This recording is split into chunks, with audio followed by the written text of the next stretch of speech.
ब्रजेश पाठक जी से 10 बार मिल चुके हैं। आज तक हमारे आशा बहनों के खाते में 2250 रुपए मंथली वही जाते हैं और ये सफेद झूठ बोल रहे थे विधानसभा में। मैं माननीय स्वास्थ्य मंत्री जी और भारतीय जनता पार्टी के मुख्यमंत्री योगी आदित्यनाथ महाराज जी से पूछना चाहती हूँ, क्या इनके घर में जो नौकर रखे हुए हैं, क्या उनको 3000 से 3500 देते हैं पर मंथ, जिसपे संगनी और आशाओं से वो काम करवा रहे हैं? हमारे बहनों के खाते तक नहीं पहुंचता, अन्य जिलों में काम करती हैं। इन्होंने कहा कि हम 25 आशाओं की नियुक्ति में आपकी एक संगनी सुपरवाइजर के रूप में बना रहे हैं।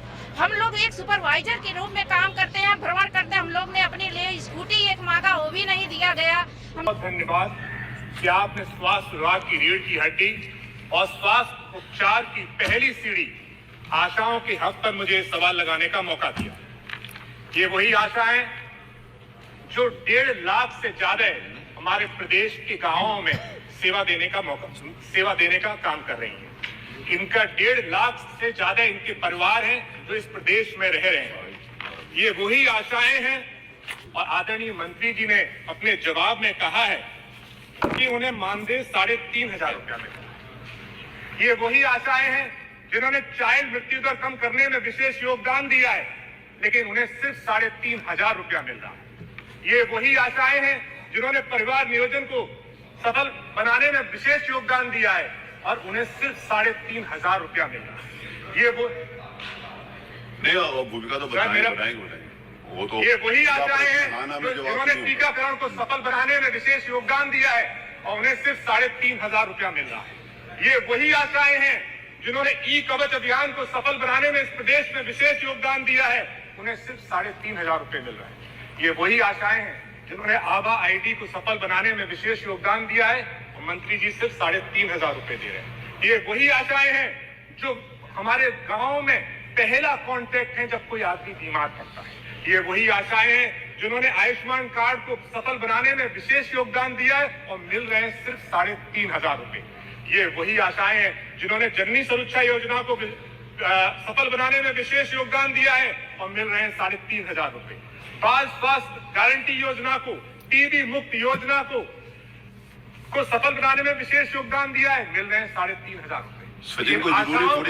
इन आशाओं को 5-5 किलोमीटर सर घूमना पड़ता है, जाना पड़ता है। इन आशाओं को कभी कभार जिले की मीटिंगों में, सीएमओ की मीटिंग में, सीएससी की मीटिंग में अपना पैसा खर्च करके जाना पड़ता है। ये इन आशाओं को सर अपनी जेब से पैसा लगाकर अपने फोन पर ऐप इंटरनेट चलाने के लिए भी पैसा अपनी जेब से खर्च करना पड़ता है। ये आशाएं गांव में 24 घंटे सेवा देने का काम करती हैं। ये आशाओं को कभी कभार अपनी जेब से सर स्टेशनरी भी खरीदनी पड़ती है, फोन खराब हो जाए उसे भी सही करना पड़ता है, और जब बीमार होती है तो स्वास्थ्य विभाग में काम करने के बावजूद अपने पैसे से अपना और अपने परिवार का इलाज कराना पड़ता है। सर ये वही आशाएं हैं जिनको अपने ही स्वास्थ्य विभाग में अपने परिवार को इलाज कराने के लिए लाइन पर भी लगना पड़ता है, और जो ड्रेस इनको पहननी पड़ती है, साड़ी की ड्रेस, उसको भी अपने आप ही खरीदना पड़ता है। ये वही आशाएं हैं सर जिन्होंने कोविड काल में विशेष योगदान दिया और 19 माह का उनका जो मानदेय था, जो सरकार ने वादा किया था, वो भी नहीं दिया, सिर्फ 3 माह का दिया।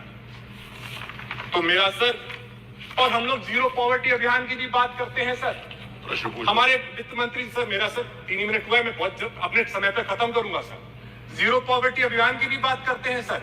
हम लोग आदरणीय वित्त मंत्री जी ने वादा किया कि हम बहुत से परिवारों को गरीबी रेखा से ऊपर उठाएंगे, 1.25 लाख रुपए से ज्यादा उनकी इनकम बनाने का काम करेंगे, लेकिन यही आशाएं जो 3500 रुपया कम पाएंगी तो कैसे जीरो पॉवर्टी लाइन से ऊपर उठकर आएंगी।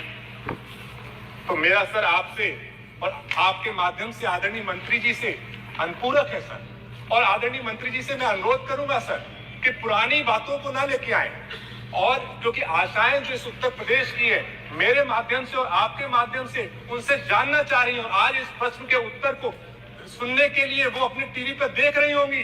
तो मेरा सर अनुपूरक है कि अगर, पहली बात सर, कि अगर मंत्री जी को लगता है कि 3500 रुपए सबको मिल रहा है, कि वो भी नहीं मिल रहा है सर, उसके लिए भी उनको कभी कभार धरना देना पड़ता है कि अगर 3500 रुपए सबको मिल रहा है सर, उसमें कोई कमीशनगिरी नहीं है, कोई रिश्वतखोरी नहीं है, तो क्या जो रुपए उन्हें मिलते हैं उन्हें फिक्स करने पर सरकार विचार करे। अगर करेगी तो कब तक, अगर नहीं करेगी तो क्यों नहीं। जीरो पॉवर्टी अभियान को मद्देनजर रखते हुए आशाओं की जिम्मेदारियों को देखकर, उनके परिवारों की देखरेख को देखकर, क्या उनको न्यूनतम सरकार 18,000 रुपए प्रतिमाह देने पर विचार करेगी? अगर करेगी तो कब तक? अगर नहीं करेगी तो क्यों नहीं? तीसरा, क्योंकि वो गांव में बीमारी के सबसे नजदीक होती है, जब गांव में कोई बीमारी फैलती है, तो क्या उन्हें लाइफ इंश्योरेंस जो सभी लोगों को कहीं 25 लाख 50 लाख रुपए मिलता है, लाइफ इंश्योरेंस और मेडिकल इंश्योरेंस, क्योंकि उन्हें इलाज कराने के लिए खुद अपने जेब से पैसे देने पड़ते हैं, क्या सरकार उन्हें लाइफ इंश्योरेंस और मेडिकल इंश्योरेंस देने पर विचार करेगी या नहीं करेगी? और सर 19 माह का जो उनका वेतन मानदेय बचाए उसको देने पर विचार करेगी या नहीं करेगी? और संगनी जो है सर, उनको स्कूटी देने पर विचार करेगी या नहीं करेगी? यही मैं सब पूछना चाहता हूँ। बहुत बहुत धन्यवाद। अध्यक्ष जी, आपका बहुत बहुत आभार। आपने महिला शक्ति से जुड़े हुए स्वास्थ्य संबंधित सवाल से मुझे प्रश्न पूछने का अवसर दिया। अध्यक्ष जी, मेरा सवाल जो हमारे प्रदेश में कार्यरत आशा बहनें हैं उनसे जुड़ा हुआ है, और सरकार कहीं न कहीं इन आशा बहनों की आशाओं पर लगातार पानी फेरती हुई है। ये आशा बहनें जो हैं, उनका मूल मंत्री जी शायद आपका विभाग समझ नहीं पा रहा है। और रही बात छपने की, आशा बहनों का भी उतना ही अधिकार है कि वो अखबार की पंक्तियों में सामने आए और उनकी अधिकार की जो बातें सदन में बोली जा रही हैं वो लिख करके पढ़ करके वहां पर आए, क्योंकि आज वो आशा बहनें जिस तरीके से आपके विभाग की रीढ़ बन करके हैं, शायद ये सरकार नहीं समझ पा रही है, और इसीलिए बार बार उसको एक ऐसा मामूली सा पत्थर समझ करके फेंकी जा रही है, फेंकी जा रही है, फेंकी जा रही है। लेकिन मंत्री जी, शायद आप ये समझ नहीं पा रहे हैं कि ये आशा बहनें हीरा है, और उसका वर्णन, क्योंकि हमारे वित्त मंत्री जी यहाँ बैठे हैं, मैं कहना चाहूंगी कि इस विभाग में जो आशा बहनें जिस तरीके से काम कर रही हैं, चाहे वो संक्रमित रोग हो उनको बचाने के लिए, मैं बहुत डिस्क्रिप्शन के साथ नहीं बोलूंगी, लेकिन ये बजट से रिलेटेड है, इसलिए मैं कहना चाहूंगी कि जितना वो काम कर रही है, अगर उनका काम रोक दिया जाए तो आपके विभाग का जो संपूर्ण का बजट है वो पूरा का पूरा बजट भी आप लगा देंगे, तब भी आप उनके द्वारा किए हुए कार्यों को पूरा नहीं कर पाएंगे। और ऐसी स्थिति में 1 ट्रिलियन इकोनॉमी की बात हुई पिछले सदन में, और लगातार सरकार के द्वारा हो रही है। ऐसी स्थिति में 8 करोड़ का बजट है उत्तर प्रदेश की सरकार लेकर के आई है, लेकिन उस बजट में हमारी आशा बहनों के लिए कुछ भी नहीं है। मंत्री जी, मेरा प्रश्न आपसे ये है कि आप बात करते हैं कि उनका इतना मानदेय है और इतना सरकार दे रही है। मेरे पास आंकड़े हैं और मैं उसे टेबल भी करना चाहूंगी कि वर्तमान में 24 ऐसे जिले हैं और 25,000 आशा महिलाएं हैं जो हमारी वर्कर्स हैं, जिनका भुगतान नहीं हुआ है। और आज वो रोडों पे हैं, वो जगह जगह पर आपसे मिलना चाह रही हैं, लेकिन उन्हें आपसे मिलने का अवसर नहीं मिल रहा है। और शायद इसीलिए नहीं मिल रहा है क्योंकि वो छप नहीं रही हैं। जो छपता है वो दिखता है, और मीडिया की ये ताकत है और ये लोकतांत्रिक व्यवस्था की ताकत है कि हम उस चीज को, सत्यता को सबके सामने लेकर के आए। मेरा आपसे सिर्फ यही प्रश्न है कि 1 ट्रिलियन इकोनॉमी की बात करने वाली सरकार, इतने बड़े बड़े बजट लाने वाली सरकार, आज आपके विभाग की रीढ़ में सिर्फ और सिर्फ इसलिए क्योंकि आशा महिलाएं हैं, उनको कोई दर्जा नहीं दिया जा रहा है। ना उन्हें राजकीय कर्मचारी का दर्जा दिया जा रहा है, ना उन्हें संविदा के कर्मचारियों का दर्जा दिया जा रहा है। और बार बार जब जब बात आ रही है कि उनको उनके अधिकार का पैसा मिले, क्योंकि वो हर समय काम करती हैं, प्रसव का कोई समय फिक्स नहीं होता है। हम सब किसी ना किसी परिवार से हैं और हम सब जानते हैं कि प्रसव किसी भी समय हो सकता है। और एक वो जो आशा बहन है, उस माँ के साथ वो 9 महीने उस प्रसव को झेलती है, उस प्रसव के साथ खड़ी रहती है और उसे अस्पताल लेकर के जाती है। ऐसी स्थितियों में क्या उसका अधिकार नहीं है कि उसे भी 18,000 का मानदेय प्रति माह मिले? क्या हमारी जो संगिनियां उनके साथ काम करती हैं, उनका अधिकार नहीं है कि उन्हें 24,000 का मानदेय सरकार के द्वारा मिले? तो मेरा प्रश्न पहला तो मैंने पूछ लिया, साथ ही साथ मैं आपसे अपने अनुपूरक भी पूछ लेती हूँ कि आज अस्पतालों में जब वो महिलाएं प्रसव की महिलाओं को लेकर के, मरीजों को लेकर के पहुंचती हैं, तो वहां उनके रुकने तक का इंतजाम अस्पतालों में नहीं है। इस पूरे के पूरे उत्तर प्रदेश का कोई ऐसा CSC नहीं है जहां आशा बहनों के लिए एक कमरा रखा गया हो कि रात में अगर किसी महिला को प्रसव के समय लेकर के जाए तो उनको वहां रुकने का इंतजाम हो। ऐसी स्थिति में मेरी दूसरी आशा बहनों की तरफ से सरकार से मांग है कि आपके इतने बड़े बजट में से प्रत्येक CSC पे कम से कम आशा बहनों के रुकने का इंतजाम कराते हुए एक कमरा आवंटित किया जाए। मेरा तीसरा आपसे मांग ये है कि ये जो बहनें दिन रात कड़ी तपस्या कर रही है, मेहनत कर रही है, सड़कों पे घूम रही है, परिवारों को जोड़ रही है, जागरूक कर रही है। Prevention is better than cure, इसकी बात कर रही है। क्या इन महिलाओं का अधिकार नहीं है कि उन्हें स्वास्थ्य बीमा और उन्हें जीवन बीमा मिले? क्या सरकार अपने विभाग की इतनी महत्वपूर्ण महिलाओं को ये नहीं दे सकती है? और लास्ट में मैं कहूंगी कि जो यातायात है उनके समय का बहुत ही इंपॉर्टेंस है, क्योंकि उन्हें समय से पहुंचना होता है जब जहां जरूरत होती है। ऐसी स्थिति में आपने अपने बजट में स्कूटी की बात की है, तो मैं ये भी चाहूंगी कि आशा बहनों की मांग है कि उन्हें स्कूटी दी जाए। ये चारों प्रश्न हैं मेरे, और मैं अनुरोध करूंगी कि मंत्री जी दोनों सदस्यों के जो प्रश्न हैं आशा वर्कर हम सब के लिए बहुत ही महत्वपूर्ण है, और उनकी महत्वपूर्ण जिम्मेदारी को देखते हुए हमारी सरकार ने लगातार उनकी उन्नयन के लिए काम किए हैं। आशा योजना भारत सरकार की योजना है, और ये वॉलेंट्री सर्विस है। स्वैच्छिक सेवा के कारण उनको मानदेय मिलता है, और जो विभिन्न केंद्र प्रदेश की योजनाएं हैं उनको क्रियान्वित करने पर उनको अलग से बोनस भी मिलता है। इस प्रकार हम कह सकते हैं इनको वर्तमान में 6,000 से लेकर के 11,000 रुपए तक, 6,000 रुपए मिनिमम है और 11,000 रुपए मैक्सिमम पेमेंट हमारी सरकार ने मानदेय और जो इनके बोनस है अतिरिक्त रूप से जो काम किया उसके आधार पर हमने अभी तक किया है। अभी 16-17 में इनको 2,306 रुपया मिलता था टोटल, अब ये 6 से 11,000 रुपया हो गया है। दूसरा 25-26 के बजट में हम इनको 2,000 से 3,000 रुपए करने के लिए हम प्लान बनाए हैं। इसको हम आगे भारत सरकार को 3500 तो पहले ही दे रहे हैं, भारत सरकार को हमने लिखा है। अच्छा, वो देते हैं। दूसरा क्या है, अभी हमें लगता है माननीय सदस्यों ने पूरा अध्ययन नहीं किया है, सतही जानकारी के तहत सवाल लगाया है। हमारी सरकार ने इनको जीवन बीमा की सुविधा दे रखी है, और ये सुविधा दी जा रही है इनको प्रधानमंत्री जीवन ज्योति योजना के तहत और प्रधानमंत्री सुरक्षा बीमा योजना के तहत इनको हम ऑलरेडी दे रहे हैं, और ये बहुत लंबे समय से लागू है। इनको हम स्मार्टफोन भी किए हैं।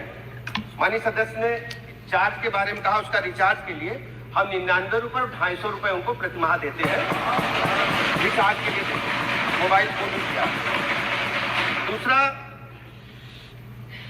दूसरी सबसे बड़ी बात इन्होंने उठाई कि इनको बड़ी चिंता है।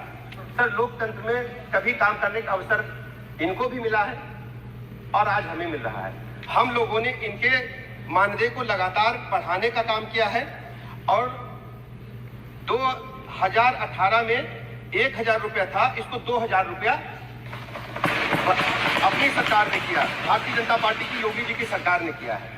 इसके अलावा अगर एक जियो हमारे समाजवादी साथी सुनना चाहे, 4 मार्च 2014 को समाजवादी पार्टी की सरकार थी, इनके भैया यहां बैठते थे, एक जियो किए थे, उसके 90 नंबर पॉइंट पर कहे हैं कोई नियत वेतन आशा को हम नहीं देंगे, जियो में कहा है।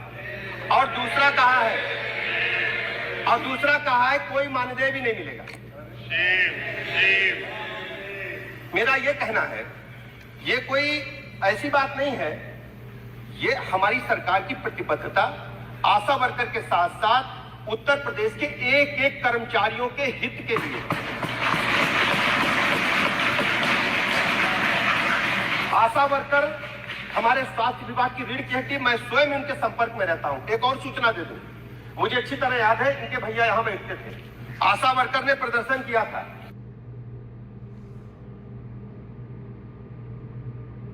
इन बहनों को तो मैं 6,000 से लेकर के 10 से 11,000 देता हूँ, जिससे हमारी बहनों में पूरी आक्रोश है कि इतना झूठ क्यों ये सरकार बोलती है, जो नहीं देती उस पे भी ये बात करती है। हम लोग लगातार मांग रहे हैं कि जो हम लोग का टुकड़े टुकड़े में पैसा दिया जाता है वो हम लोग का एक मुफ्त निर्धारित मानदेय कर दिया जाए। हमारे बहनों के खाते तक नहीं पहुंचता। अन्य जिलों में तमाम अधिकारी महोदय जो होते हैं वो सारी बहनों का पैसा काट लेते हैं, काट के देते हैं। हमारी आशा संगनी बहनें 20 से 25,000 की आबादी में काम करती हैं। इन्होंने कहा कि हम 25 आशाओं की नियुक्ति में आपकी एक संगनी सुपरवाइजर के रूप में बना रहे हैं। हम लोग एक सुपरवाइजर के रूप में काम करते हैं, भ्रमण करते हैं। हम लोग ने अपने लिए स्कूटी एक मांगा, वो भी नहीं दिया गया।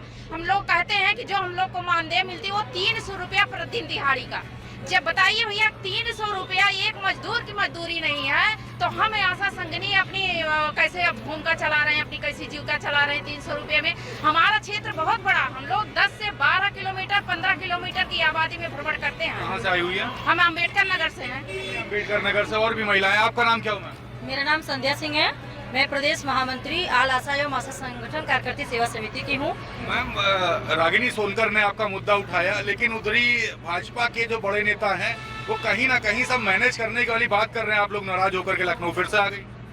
मैनेज तो होना ही नहीं है, क्योंकि 2018 से हम लोग लगातार सरकार को और एक एक घर जाके सरकार की सारी योजनाओं को पहुंचाने का काम कर रहे हैं। माननीय स्वास्थ्य मंत्री जी का जो चेहरा देखने को मिला सदन में, वो काफी खलबलाए हुए थे। उन्होंने कहा कि मैं 6 से और 11,000 पर मंथ मानदेय देता हूं आशाओं को। ये एकदम निराधार आरोप और झूठ है। अच्छा, आप लोगों ने कभी ब्रिजेश पाठक से या भाजपा के बड़े नेताओं से मिलने का प्रयास किया? हाँ, हम लोग माननीय स्वास्थ्य मंत्री ब्रिजेश पाठक जी से 10 बार मिल चुके हैं। उनको पता है ये बात उनको पता है, और उन्होंने हम लोगों से ये कहा था कि आप लोग किसी विपक्षी पार्टी के पास मत जाइएगा, हमारी सरकार लगी है, हम आप लोगों के लिए कुछ बढ़िया करेंगे। मैं मीडिया के माध्यम से मैं माननीय स्वास्थ्य मंत्री जी और भारतीय जनता पार्टी के मुख्यमंत्री योगी आदित्यनाथ महाराज जी से पूछना चाहती हूँ, क्या इनके घर में जो नौकर रखे हुए हैं, क्या उनको 3,000 से 3,500 देते हैं पर मंथ, जिसपे संगनी और आशाओं से वो काम करवा रहे हैं? इनके दिए दिशा निर्देश, जैसे कोविड काल हो गया, फाइलेरिया हो गया, टीबी हो गया, जितने संचारी अभियान हो गए, मतलब जितने भी प्रोग्राम चलते हैं, अभी देखिए से बैग भरवाया जा रहा है, संगनी आशाओं से आभा पे काम लिया जा रहा है। हमारी नियुक्ति मात्र 3 काम के लिए रखी गई थी: शिशु मृत्यु दर, मातृ मृत्यु दर और सकल प्रजनन परिवार नियोजन पर रखी गई थी। लेकिन आज सरकार हमसे कानून गो, लेखपाल, डाटा ऑपरेटर इतना काम करवा रही है, मानदेय फिर हमको 3,000 से 1,200 क्या देगी सरकार। और बड़ी शर्म की बात है, महिला सशक्तिकरण की बात हमारी भारतीय जनता पार्टी की सरकार करती है, वहीं महिलाओं का अस्मिता ये लोग चौराहे पे बिचवाते दिखा रहे हैं। बहुत पीड़ा इस सरकार से हो रही है। हम लोग उब कर हमारे जो सपा के विधायक हैं सचिन भैया जी और रागिनी मैम हैं, ये लोगों ने हम लोगों के बातों को, तकलीफों को समझा और सदन में बहुत बढ़िया मुद्दा उठाया। पूरे उत्तर प्रदेश की संगनी और आशा बहनों के बीच में काफ़ी खुशी का माहौल देखने को मिला। हम लोग उनको हम लोग बधाई भी देने आए थे और उनसे हम लोग अपने गिले शिकवे लेकर भी आए थे कि भैया अब उम्मीद संगनी और आशा को है तो भारतीय जनता पार्टी से नहीं, सपा की सरकार से है। अगर ये चाहेगी तो हम लोगों को एक निश्चित मानदेय, हम लोग अलग क्या मान रहे हैं? यही मध्य प्रदेश में संगनी को 15,000, आशा को 6,000 मानदेय प्लस कमीशन छोड़ के उत्तर प्रदेश की आशा भी तो संगनी भी तो वही काम कर रही है, तो हमारे साथ सौतेला व्यवहार क्यों? आप लोग मुद्दा तो लेकर पहुंच गई, मुलाकात करने गई, लेकिन यूपी की पुलिस, आपके ही भाई आपको ला करके चारबाग रेलवे स्टेशन पे छोड़ जाते हैं। नहीं भैया, सम्मान के साथ आई हूँ मैं, मनीषा यादव, प्रदेश अध्यक्ष आशा संगनी की। के पहले अगर भारतीय जनता पार्टी की सरकार हम आशा और आशा संगनी को राज्य कर्मचारी और 18,000 मानदेय नहीं करती है तो सारी बहनें वोट का बहिष्कार करेंगे।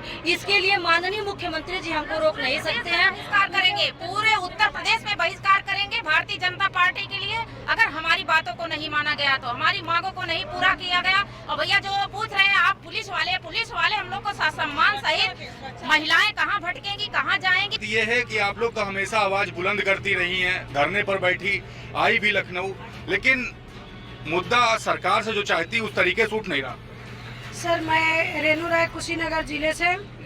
सर, मुद्दा इसलिए नहीं उठ रहा है कि वो महिला को मान सम्मान दे नहीं रहे हैं। केवल कहते हैं कि बेटी बचाओ बेटी पढ़ाओ, लेकिन केवल कागज में और अखबारों में देते हैं, लेकिन कानूनी तौर से वो किसी महिला को मान सम्मान नहीं करते हैं।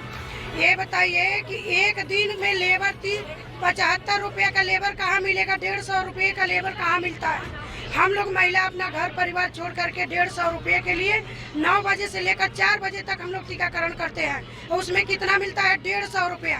क्या हमारे मुख्यमंत्री जी के परिवार 150 रुपये में उनका परिवार चल सकता है? तो इस बार हम लोग का यही है, जैसे हमारे स्वास्थ्य मंत्री जी कह रहे हैं कि मैं बोनस देता हूं आशाओं को और संगिनी को। क्या बोनस मिलता है वाकई? सर, हम लोग का बोनस आज तक कभी 1 रुपया हम लोग के खाते में गया नहीं। मैं उनसे यही निवेदन करके कह रही हूँ कि वो जो बोनस दे रहे हैं उसको पता करें कि वो बोनस वाला पैसा किसके खाते में जा रहा है। वो दे रहे हैं तो किस अधिकारी के खाते में बोनस का पैसा जा रहा है कि जो हमारी आशा बाने 1 रुपया नहीं पाई है। आज तक हम लोग का कोई बोनस नहीं मिला है। ये तो फिर क्लियर होगा कहीं ना कहीं आपका हक भी मारा जा रहा है। जो काम हम लोग कर रहे हैं सर, वही हम लोग का नहीं पूरा मिल रहा है, वो भी कट के मिल रहा है। सर 1 मिनट, हम ही कह रहे हैं कि हमारे कुशीनगर जिले में ये जो टीबीआर का पैसा, टीबीआई वाला पैसा था 2023 से आज तक हमारी आशाओं बहनों का 1 रुपया नहीं मिला है। प्रभारी सर हम लोग के कहते हैं कि अभी सरकार भेज नहीं रही है, हम कहां से दें। तो ये बताइए, सरकार जब भेज नहीं रही है, सरकार फिर काम क्यों करवा रही है? कि प्रभारी हमारे से खा जा रहा है, हम लोग को कोई पता नहीं है कि हम लोग का पैसा कहाँ जा रहा है। आगे की फाइनल बता दी प्लानिंग क्या है और अब मांगे आपकी क्या है? हमारी मांगे हैं, हम सभी बहनों को राज्य कर्मचारी घोषित किया जाए, 18,000 हमें मानदेय दिया जाए। हमारी आशा और आशा संगिनी को आयुष्मान कार्ड से हमको और हमारे पूरे परिवार को जोड़ा जाए। और सरकार से हमारी ये अपील है कि बहनों को बार बार यही हमारी सरकार कहती है, बेटियों के लिए बेटी पढ़ाओ बेटी बचाओ, लेकिन कहाँ बेटियां बच रही हैं? ये भी हम सभी उन्हीं की बेटियां बहनें हैं, लेकिन कहाँ बचा रही है सरकार? आप बताइए, 3,000 पे आज के समय में कौन काम करता है? लेकिन हम लोग 3,000 पे काम करते हैं। हम लोग सोचते हैं चलो यार समाज के लिए निकले, समाज के लिए करते हैं, लेकिन समाज मैनेज करने से परिवार नहीं चलेगा हमारा। तेल पेट्रोल तक का खर्चा नहीं निकलता है। हम लोग काफ़ी परेशान हैं और आप मीडिया भाइयों से विनम्र निवेदन है कि हम लोगों की बातों को माननीय मुख्यमंत्री जी तक पहुंचाने का कष्ट करें। और जो सपा के हमारे विधायक और सचिन यादव जी और रागिनी सोनकर मैम ने जो मुद्दा उठाया है, ये पहली बार हुआ है कि सपा की पार्टी एक ऐसी है जो आशाओं के लिए सदन में मुद्दा उठाई है। इसके लिए हमारी सारी बहनें बहुत खुश हैं और तहे दिल से सचिन यादव जी को, रागिनी सोनकर मैम को बहुत बहुत धन्यवाद करते हैं। करना ना करना अब तो वो मुख्यमंत्री जी के हाथ में है। बाकी स्वास्थ्य मंत्री जी के हम लोग कई बार गए हैं, अब जाना नहीं है। अब हम लोग कुछ नहीं करेंगे, केवल घर बैठ के वोट बहिष्कार करेंगे। हम लोग